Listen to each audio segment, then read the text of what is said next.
बहू का नेग। शीना को उसके ससुराल वालों ने एक शादी में पसंद कर लिया था। अरे, वो लड़की तो बड़ी प्यारी है। मेरे बेटे अमन के लिए बात चलाओ ना। बस फिर क्या था, किसी रिश्तेदार के दखल से दोनों की शादी हो जाती है।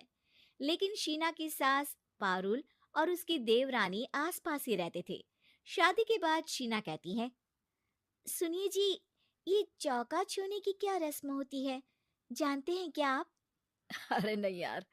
हाँ, पर मम्मी को चाची से बोलते सुना था कि आज तुमको किचन की जिम्मेदारी देंगे, तो वो लोग आ रहे हैं खाना खाने हमारे घर। हे भगवान, ये कैसी रस्म है? साड़ी पहनकर किचन में खाना बनाना, ये तो कंप्यूटर की कोड को डिकोड करने से भी ज्यादा मुश्किल काम है। अरे चिंता क्यों करती हो, माँ है ना, सब संभाल लेंगी। वो बहुत समझदार है। शीना को भी पति की बात ठीक लगती है। वहीं घर पर शीना की चाची सास, ससुर और उनकी बहू खाने पर पहुंचते हैं। शीना की चाची सास उसकी सास से कहती है, अरे कहाँ है दीदी, आप अभी भी किचन में हैं क्या? रस्म बहू की है या आपकी? चाची की बहू कहती है, और हमारी चौका छूने की रस्म थी, तो हम तो सुबह 4 बजे ही किचन में पहुंच गए थे। अरे तेरी ताई ने सर पर चढ़ा रखा है बहू को। शीना सबकी बात सुने बगैर सामने आती है। अरे आज तो तेरी चौका छूने की रस्म थी ना, तुम ही देर से आई हो। वो चाची, मुझे ना साड़ी बांधने में देर हो गई। तो वक्त से उठा करो ना, पता है जब नई शादी है, रस्में होनी है, तो फिर थोड़ा कम आराम कर लोगी तो कुछ घट नहीं जाएगा। शीना की सास को बहुत बुरा लगता है कि चाची उसकी बहू से ऐसे बात कर रही है। अरे शीना, चलो किचन में, मैं तुम्हें समझा देती हूँ कि कैसे क्या करना है। देखो, मैंने सब बनाकर यहाँ रख दिया है। तुम्हें सिर्फ हलवा बनाना है। उसकी भी पूरी तैयारी कर दी है बेटा। बस किशमिश डालकर हलवा में मिलाकर लेकर आ जाना। बस फिर क्या था, एक एक कर शीना सारा खाना टेबल पर लगा देती है। अरे बहू ने इतना सब बना दिया, वाह जी वाह। तभी शीना बोल देती है, नहीं नहीं चाची, ये सब तो माँ ने बनाया है, मैंने तो सिर्फ इसे टेबल पर लगाया है। वो साड़ी पहनकर काम करना अभी थोड़ा मुश्किल होगा ना। चाची सास तो सुनकर मानो बेफर ही जाती है।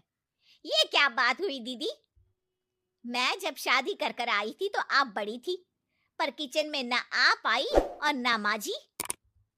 हाँ, क्योंकि उस वक्त मैं बहू थी और मुझे सास के हिसाब से काम करना था।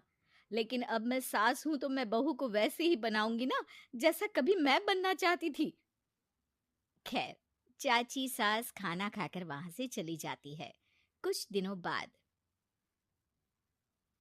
अरे शीना, ये क्या पहन रखा है? हे भगवान, इस परिवार में क्या हो रहा है?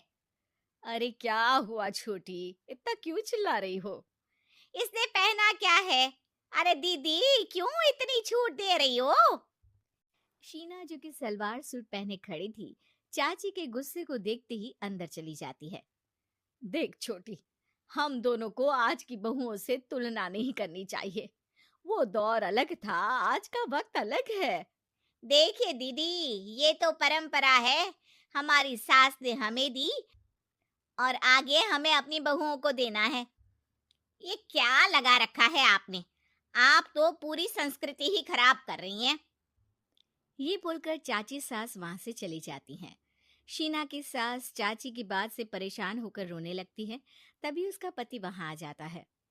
अरे क्या हुआ भाग्यवान, फिर तुम्हारी देवरानी तुमको ताने देकर चली गई है क्या?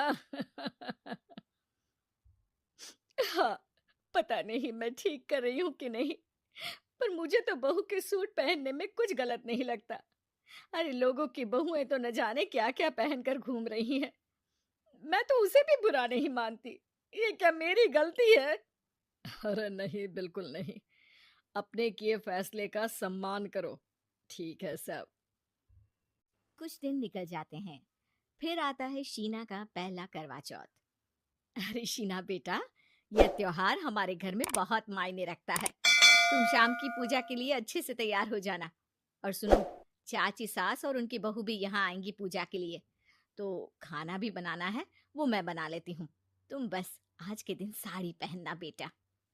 शीना समझ नहीं पाती है कि चाची सास के आने पर उसकी सास उसे साड़ी पहनने को क्यों बोलती है। नहीं नहीं माँ जी, मैं सारा खाना बना लूंगी, आप उसकी चिंता ना करिए, अब तो मैंने सब कुछ सीख लिया है। शीना की सास उसकी बात पर खुश हो जाती है।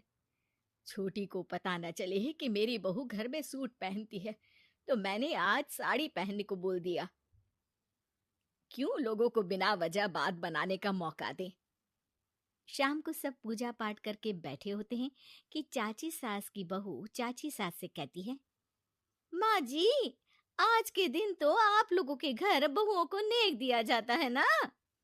हाँ हाँ बहू, बोलना, तुझे तेरी सास से क्या चाहिए। हाँ शीना बेटा, तू भी बता दे कि तुझे क्या चाहिए। मम्मी जी, मुझे ना आपका वो रानी हार चाहिए जो आपने अभी पहना है।